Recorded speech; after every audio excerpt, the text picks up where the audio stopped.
getting married. We're getting married. I wish we could tell the whole world. We're gonna have to tell him sooner than later. Morning. Morning. I think it's the right time to admit we're breaking policy.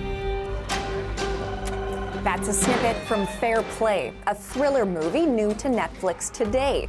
It follows two co-workers and secret lovers whose relationship gets turned upside down when only one of them gets a promotion at a cutthroat Wall Street firm.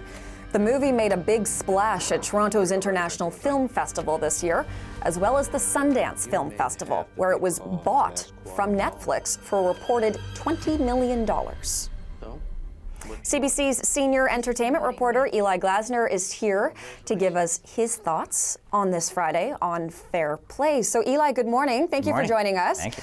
Perhaps you can start with a little bit more about the story and then the people behind it as well. Yeah, so lots of buzz around this. As you said, big waves at Sundance. This is a feature debut from Chloe Dumont. So she is the writer, she is the director. She worked on shows like Billions and Ballers, but it's the actors that had me clicking play for this one. Let's start with Alden Ehrenreich. You might have seen him acting next to Robert Downey Jr. in Oppenheimer. He is a fantastic actor. I've loved him ever since seeing him in Hail Caesar, the Coen brothers film. He was a young Han Solo. And then you have Phoebe Deneva. You might know her from, there they are again. You might know her from Bridgerton. So both of these actors, up until now, I've only seen in period pieces. They're always, you know, in a Western or in a kind of classic Victorian era. So to see them in a modern environment, and now let's talk about the movie. Fair Play is no period piece. The battlefield is the office of a hedge fund firm, Crest Capital, filled with young,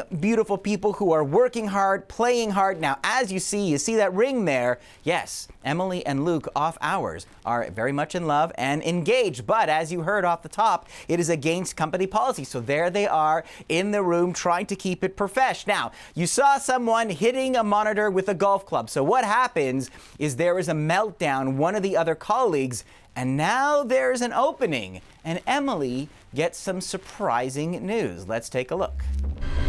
So, what do you want? He's promoting me. Congratulations. I'm sorry. Why? I'm so happy for you. Okay. Wonder how she got the fast pass. Reporting to her? Jesus, man. Look into this. Let me know what you think. I'm still working on the 3 from before. Okay, we'll make this one the priority.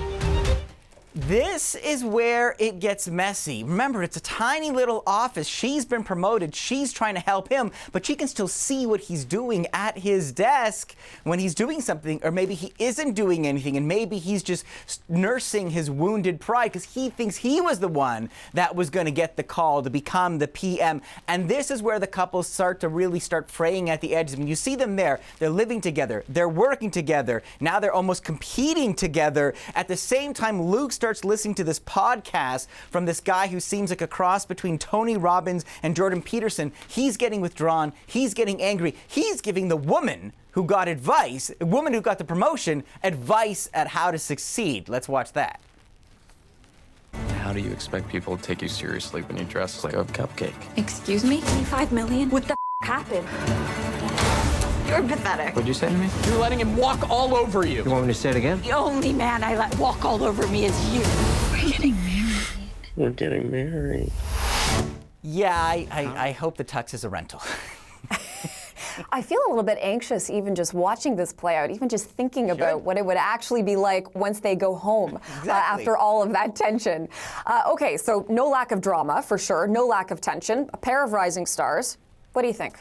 I think I'm happy it's on Netflix because, you know what I mean? Like, there's a Netflix thing, like, it's worth a click, but if this was a movie that was in theaters, I don't know if it would be worth the trip out and the parking and the babysitter. Let's start with the positives. The director has made a great world for us, right? This lion's den of a hedge firm. It's not about stocks and bonds. It's about the rising and falling of the market. It makes about as much sense as astrology. It's really about who's on the up, who's just the walking dead, and it's all kind of egos and bravado. Fair Play seduces us with this giddy, happy couple, but when Emily's ascension begins, that's where things start to get a little messy. Now, I've always enjoyed Alden Ehrenreich, and he brings this brooding, fragile quality to Luke, and Phoebe can more than definitely hold her own. But as Luke starts spiraling, we quickly go from office politics to the War of the Roses, and the idea that there was ever any love between these two just seems like a fairy tale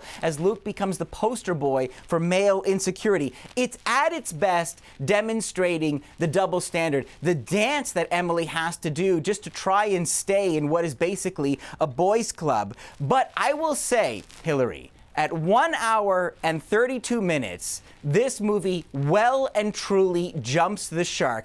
There are some things I cannot abide by. There are certain kind of movie cliches, like when an actor is practicing a speech in front of a mirror, the kind of thing that screenwriters do again and again. And there's a reversal that happens during an argument from this couple, and since it's Netflix, you can skip ahead and watch it for yourself, that had me shouting at the screen saying, no, don't do that. And that is where this movie goes from smart and scary and sophisticated to just pure titillation and cheap thrills. So up until that point, I was like, okay, this is a fun little watch. I would have given it 3.5 stars out of 5, but I'm deducting, I'm down ranking it because of that ridiculous moment. And so in the end, I think you have a rating ready.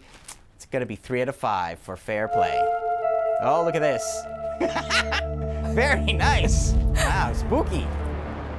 Okay, so 3 out of 5. Like you say, maybe not worth the trip to the movie theater, the babysitter, all of that. What about retiring to the couch, though, after Thanksgiving turkey? Perfect. You've got the meat coma. You need something to keep you semi-awake. You can click play. I give you the Glasner recommendation on that one. Excellent. Good to know. Eli, thank you for this. We appreciate it. You're welcome.